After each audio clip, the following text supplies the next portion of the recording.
Row wait, code was challenge, let's get started. Several people are standing in a row divided into two teams. The first person goes into team 1, and the second goes into team 2, and the third goes into team 1. So what we can already gather from this is the first and the third go into team 1, which is going to be our even numbers. Because we're going to be using array positions that start at 0, our 0 position and our 2 position goes into team 1, and our 1 position, which is odd, goes into team 2. So the task is give an array of positive integers, create a new array of 2 integers where the first one is a total weight of team 1 and the second is a total weight of team 2. So let's pick your preferred language, in this case let's use C#, and let's hit train. Now that we understand the task, let's have a look at the test before we proceed. So if it's just 0, then we get 0 for both integers. This is key to note because even though that we do have 0, we're not calculating anything, it is going to be expecting 0 as returned instead of just empty. As this is just one number, we only get 80 returned.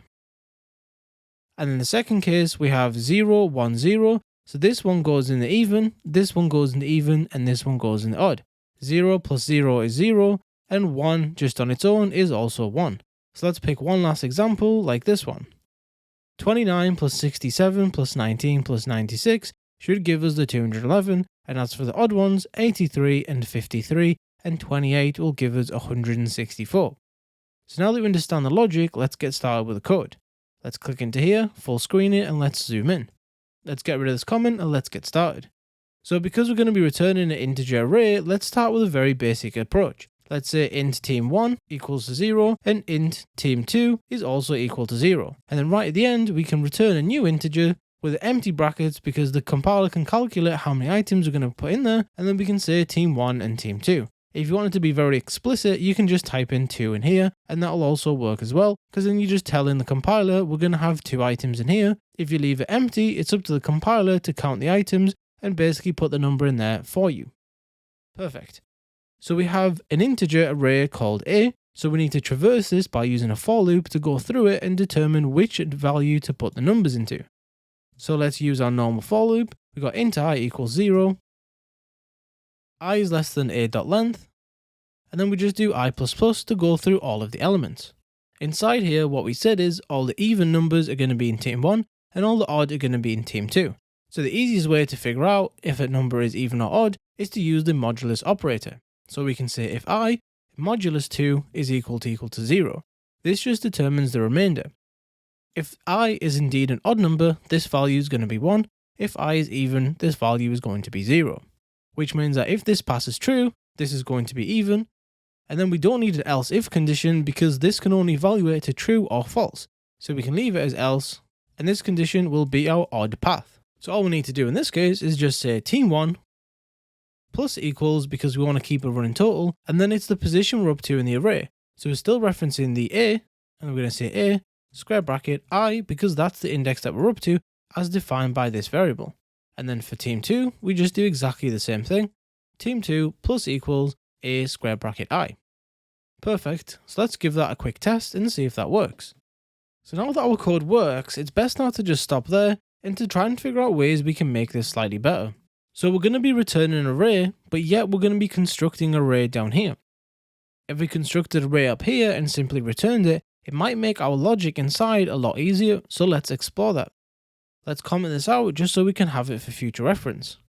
Underneath it, we can have a new int array called output, and we can make that equal to new int square bracket empty, or you can place in number 2 in here, and then we can initialize it to 0, 0.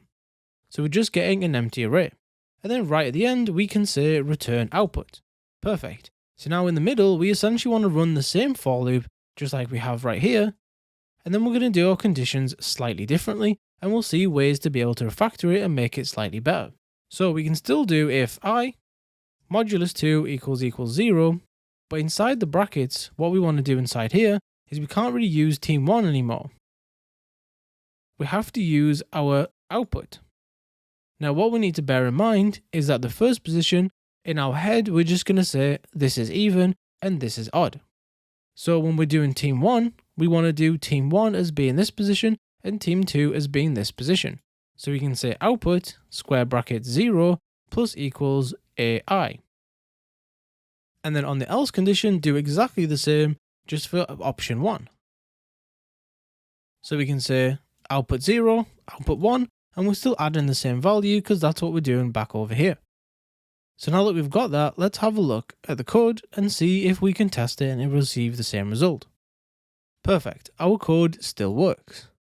There is a few more layers of complexity we can actually go down to make this slightly better.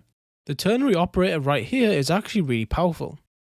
We're basically outputting the same value both sides on here, and the only thing that differs between this line and this line is this 0 and this 1. The 0 depends on this returning true, and the 1 depends on this returning false. So what we can do is use the conditional operator. So we can say condition, question mark, true, colon, false. And we can use this to determine the values in here. So we can say this goes inside here, and if this returns back true, then we want to output 0, and if it returns back false, we want to output 1. So how do we use this inside this little block? So we can actually make this entire if-else block into one simple line. So let's see how that looks. We can say output, I'll leave the bracket empty for now, and we can say plus equals a square bracket I. So as you can see, these three elements are exactly the same. Now we just need to figure out the position, and this is exactly the code that we just wrote, so we can just cut that straight inside the middle. When we run our code, we first determine if I is odd. If I is even, we store into position 0. If I is not odd, then we store in position 1. And that's exactly what this code is doing. The number that we're storing and adding onto doesn't actually change because that's the value inside the array, but the only thing that changes is what array position we actually put it inside. So let's comment out this if statement, and then let's see this code running. I modulus 2 equals 0 means that it's even, and then we place 0 inside here, so it'll do that behind the scenes.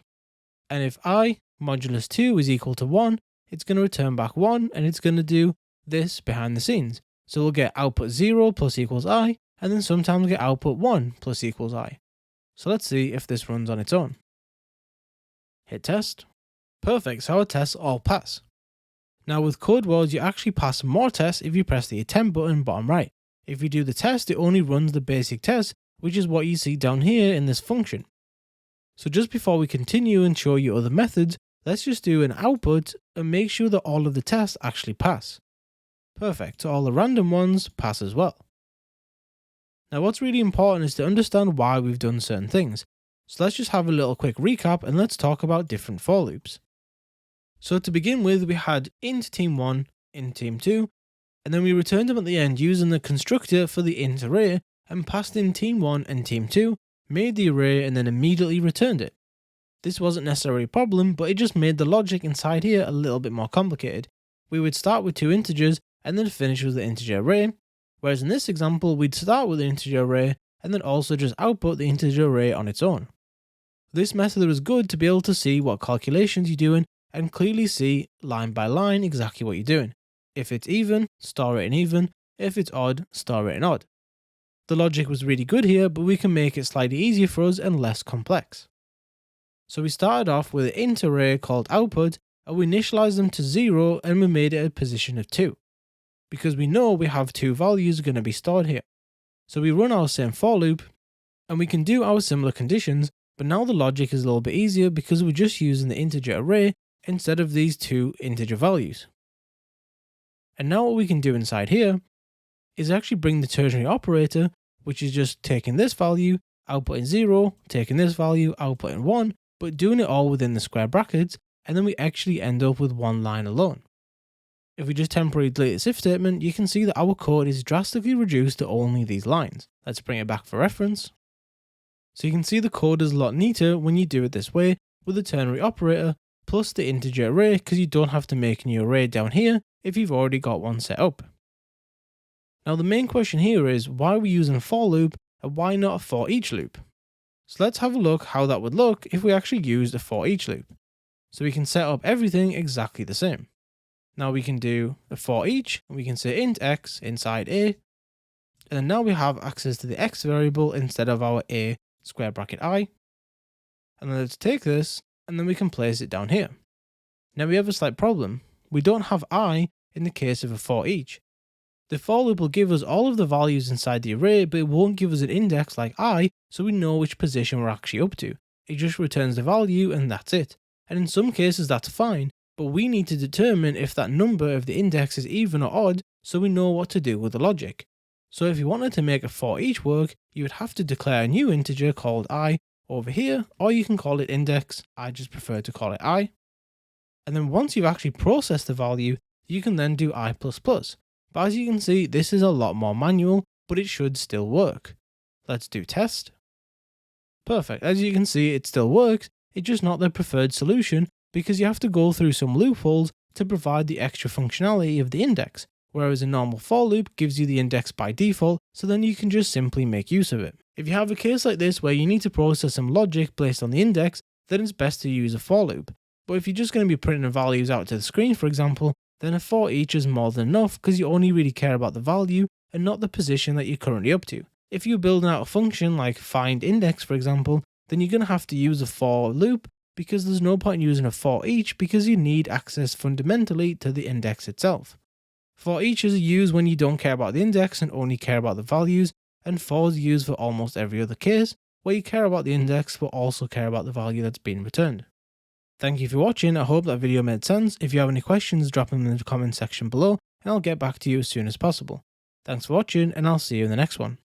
This video was made possible by my awesome Patreons DP Unique, Tominator, BuddyWoody9 and Rohan. Thank you for your continued support. I have a C# Masterclass Udemy course coming up soon. Make sure you're subscribed to the channel and join the Discord server for exclusive discounts and promotions.